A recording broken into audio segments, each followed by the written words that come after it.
오늘 성경 말씀은 시편 87편 1절에서 7절입니다. 오늘 본문의 표제어는 고라 자손의 시 곧 노래입니다. 이 시 곧 노래는 찬송시라고도 번역할 수 있습니다. 그래서 이 시편이 곡조가 붙여져서 예배 때의 찬송으로 사용되었다는 의미입니다. 시편에 고라 자손의 시라고 표제어가 붙은 것은 시편 150편 중에 11편이 있습니다. 그 중에 오늘 시편은 10번째입니다. 고라는 레위 지파에 소속되었지만 제사장 가문은 아니었고 성전에서 봉사하는 사람들의 가문이었습니다. 그런데 과거 이것에 불만을 품고 제사장까지 역할을 하려고 하였다가 고라 일당은 입을 벌린 땅에게 삼킴을 당했습니다. 그래서 이 고라 자손의 시들에는 조상들의 잘못에 대한 깊은 참회가 담겨 있는 듯합니다. 그리고 성전에 대한 간절한 사모함도 나타나 있다고 하겠습니다. 오늘 본문도 성전이 있는 곳인 예루살렘을 소중하게 여기는 시인의 마음이 잘 나타나 있습니다. 오늘 본문 표제어에는 고라 자손의 시 곧 노래라는 것 외에는 아무런 내용이 없기 때문에 이 시편이 언제 기록되었는지 정확하게 알 수는 없습니다. 유력하게 여겨지는 두 주장이 있는데, 첫째는 바벨론 포로에서 돌아온 후에 기록되었을 것이라는 주장입니다. 4절에 여러 나라들에 대한 언급 가운데 바벨론은 나오는데 아시리아가 나오지 않습니다. 아시리아는 BC 722년 북이스라엘을 망하게 했을 때가 거의 최전성기였습니다. 그리고 BC 612년에 역사의 뒤안길로 사라지고 말았습니다. 그래서 이 시편이 그 후에 기록되었다고 보면 유다 자손들이 바벨론 포로에서 돌아와서 수룹바벨을 중심으로 성전을 재건했을 때일 것으로 여겨집니다. 둘째는 히스기야 왕 때에 기록되었을 것이라는 주장입니다. 이사야 선지자가 애굽을 라합이라고 칭했고 히스기야 왕 때에는 유다와 바벨론이 사이가 좋았습니다. 그리고 히스기야 왕 시대에 아시리아 왕 사네립의 공격을 이기고 모든 나라로부터 존귀하게 여김을 받았기 때문입니다. 하지만 이 시편이 언제 기록되었든지 간에 시온으로부터 하나님의 구원이 온 세상으로 퍼져갈 것을 예언하고 있습니다.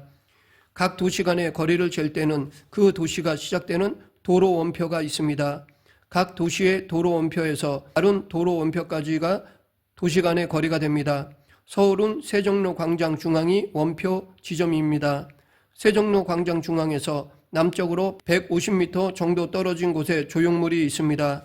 거기에 보면 각 도시들 간의 거리가 있습니다. 서울에서 대전까지는 166km, 강릉까지 210km, 부산까지 456km, 광주까지 328km 계속라고 동판에 새겨져 있습니다.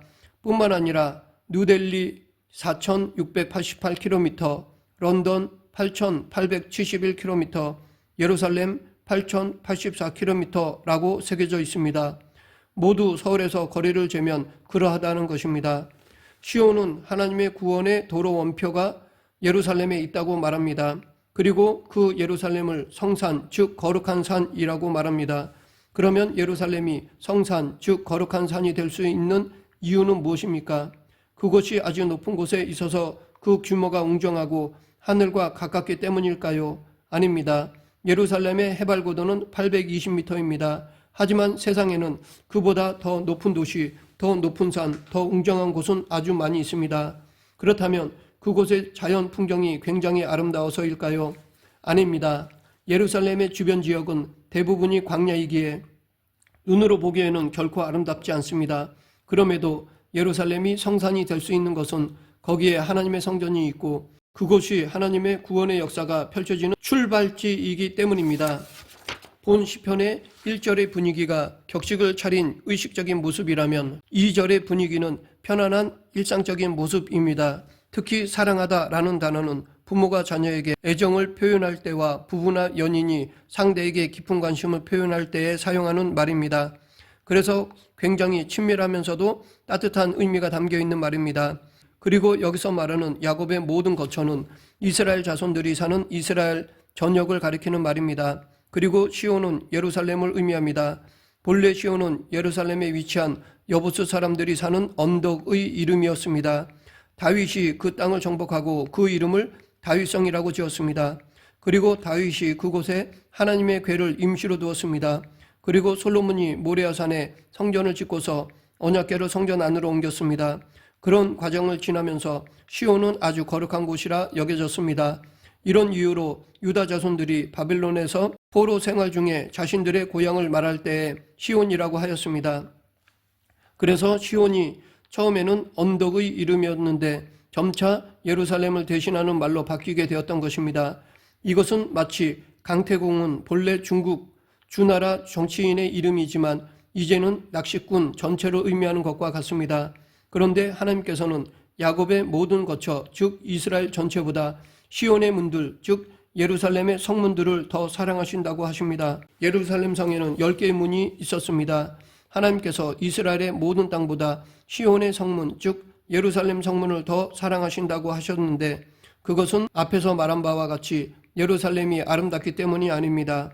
예루살렘에 있는 시온산은 불창한 숲을 자랑하는 곳이 아닙니다. 나무가 듬성듬성 심긴 볼품없는 산입니다. 게다가 산 위에 있기 때문에 적으로부터 방어하는 데는 좋지만 교통이 불편합니다. 무엇보다도 물이 아주 부족하여서 성 밖의 기온 샘물을 성 안으로 끌어들여서 사용해야 할 정도입니다.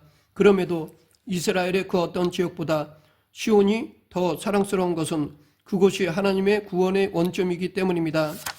그래서 시인은 그 예루살렘에 대하여 3절에서 하나님의 성이여 너를 가리켜 영광스럽다 말하는 도다 라고 고백하였습니다. 여기서 시편 기자는 시온 예루살렘을 하나님의 성이라고 불렀습니다. 왜냐하면 그곳에 하나님의 성전이 있고 그 안에 하나님의 언약궤가 있기 때문입니다. 그리고 그것을 사람들이 영광스럽다고 말한다 라고 하였습니다. 이 두 표현이 모두 원문에서는 수동형으로 되어 있습니다. 예루살렘이 여러 선지자들과 많은 사람들로부터 하나님의 성이여 라는 말과 영광스럽다 라는 말을 계속해서 듣는다는 것입니다. 실제로 히스기야 왕 때 활동했던 이사야 선지자도 이사야서 2장 2절 3절에서 말일에 여호와의 전의 산이 모든 산 꼭대기에 굳게 설 것이요 모든 작은 산 위에 뛰어나리니 남방이 그리로 모여들 것이라 많은 백성이 가며 이르기를 오라 우리가 여호와의 산에 오르며 야곱의 하나님의 전에 이르자 그가 그의 길을 우리에게 가르치실 것이라 우리가 그 길로 행하리라 하리니 이는 율법이 시온에서부터 나올 것이요 여호와의 말씀이 예루살렘에서부터 나올 것임이라 라고 하였습니다. 오늘 본문 1절부터 3절에서 하나님의 구원의 출발점인 예루살렘에 대해 노래했다면 계속되는 4절부터 7절에서는 하나님과 적대적인 관계에 있던 민족들이 시온으로 돌아오게 될 것을 노래하고 있습니다. 4절 나는 라합과 바빌론이 나를 아는 자 중에 있다 말하리라 보라 블레셋과 두로와 구스여 이것들도 거기에서 났다 하리로다. 여기서 말하는 라합은 여호수아서에 나오는 기생 라합이 아닙니다. 그 라합과 이 라합은 자음은 동일하지만 모음이 다릅니다. 여기서 말하는 라합은 애굽을 가리키는 말입니다. 이사야 30장 7절에서도 이렇게 말하고 있습니다. 내가 애굽을 가만히 앉은 라합이라 일컬었느니라. 애굽과 바벨론은 당시 초강대국으로서 이스라엘을 짓밟은 대표적인 나라였습니다. 그럼에도 하나님께서는 그 두 제국을 하나님을 아는 나라로 쳐주시겠다고 하십니다. 이것은 역설적으로 작은 나라가 큰 나라를 포용하는 것입니다. 왜냐하면 이스라엘의 믿음으로는 또한 하나님과 하나님의 말씀을 아는 것으로는 더 큰 나라이기 때문입니다. 이처럼 세상적으로 약하게 보이는 사람이 믿음으로는 하나님을 아는 것으로는 훨씬 더 큰 사람이 될 수 있습니다. 이런 이유로 지금 믿고 있는 우리가 세상적으로 약하게 보여도 어느 누구에게도 주눅들지 않고 살아갈 수 있는 것입니다. 또한 블레셋 두로 구스는 시온에서 태어났다고 인정해 주시겠다라고 합니다. 즉 이런 나라들도 당신의 자녀들로 인정해 주시겠다는 것입니다. 블레셋은 가나안 땅 남서쪽 지중해 연안의 나라입니다. 골리앗의 나라이고 이스라엘과 자주 전쟁을 치렀습니다. 두로는 가나안 땅 북서부 지중해 연안에 있는 도시로 시돈과 더불어 페니키아 지역에 소속이 되어 있습니다. 아합 왕의 부인 이세벨이 시돈 여인이었는데 페니키아 지역은 바알 숭배의 중심지였습니다. 구스는 지금의 에티오피아를 말합니다. 이 세 나라의 공통점은 하나님과 상관없이 살았던 나라들입니다. 그래서 이스라엘과 반복적으로 싸우기도 하고 이스라엘을 우상 숭배로 물들게 하였습니다. 그럼에도 하나님께서는 이들도 당신의 백성으로 삼아 주시겠다고 말씀하시는 것입니다. 계속해서 5절 6절 시온에 대하여 말하기를 이 사람 저 사람이 거기서 났다고 말하리니 지존자가 친히 시온을 세우리라 하는도다. 여호와께서 민족들을 등록하실 때에는 그 수를 세시며 이 사람이 거기서 났다 하시리로다. 셀라. 하나님께서 모든 민족을 품어주시지만 민족 전체 단위로 구원하시는 것은 아닙니다. 이 사람 저 사람 등 단수로 하나님의 백성이 될 것입니다. 즉 이 땅에 있는 사람들의 민족이나 인종으로 인한 차별은 없어질 것이지만 구원은 각자 이루어지게 된다는 것입니다. 실로 구원은 만민의 것이 아닙니다. 하나님께 나오는 자만이 하나님의 시민으로 등재됩니다. 성경은 하나님께 나오는 것을 예수 그리스도로 영접하는 자, 곧 그 이름을 믿는 자로 표현하고 있습니다. 그렇습니다. 예수 그리스도를 구주로 영접하고 그 이름을 믿는 자만이 하나님의 시민이 될 수 있습니다. 혹자는 만인 구원서를 주장하지만 그것은 성경도 하나님의 뜻도 오해한 것입니다. 하나님의 구원은 누구에게나 차별 없이 주어지지만 거기에는 조건이 있습니다. 바로 예수 그리스도를 믿는 것입니다. 우리가 열심히 복음을 전하여 사람들로 예수 그리스도를 영접하게 해야 할 이유가 여기에 있습니다. 또 이러한 제한적 구원은 우리가 하나님께 감사하며 찬양할 이유이기도 합니다. 왜냐하면 우리가 예수 그리스도를 믿고 하나님 앞에 나아갈 수 있게 된 것은 스스로의 의지나 결단이 아니라 하나님께서 성령을 통하여 우리를 인도해 주셨기 때문입니다. 고대 시대 때 전쟁을 치르고 승전하면 패전한 나라의 사람들 대부분은 노예가 되었습니다. 그때 노예가 될 사람들을 한 사람씩 한 사람씩 숫자를 세며 이름을 기록하였습니다. 하나님께서도 자기 백성을 그렇게 숫자를 세시고 이름을 기록하신다고 하십니다. 그러므로 우리는 하나님 나라의 시민권자로 등재된 자로서 기뻐하고 감사하며 다른 사람들도 영광스러운 하나님 나라의 시민이 될 수 있도록 그리스도의 복음을 전해야 할 것입니다. 마지막 7절 노래하는 자와 뛰어노는 자들이 말하기를 나의 모든 근원이 내게 있다 하리로다. 이 노래하는 사람과 뛰노는 사람들, 즉 춤추는 사람들은 하나님께서 이름을 등록하신 사람들을 뜻합니다. 그렇다면 이렇게 기뻐서 노래하며 춤추는 자들은 누구이겠습니까? 바로 하나님 나라의 시민으로 등록된 자들입니다. 곧 구원받은 자들입니다. 특별히 이들은 이방인들 가운데서 구원받은 사람들입니다.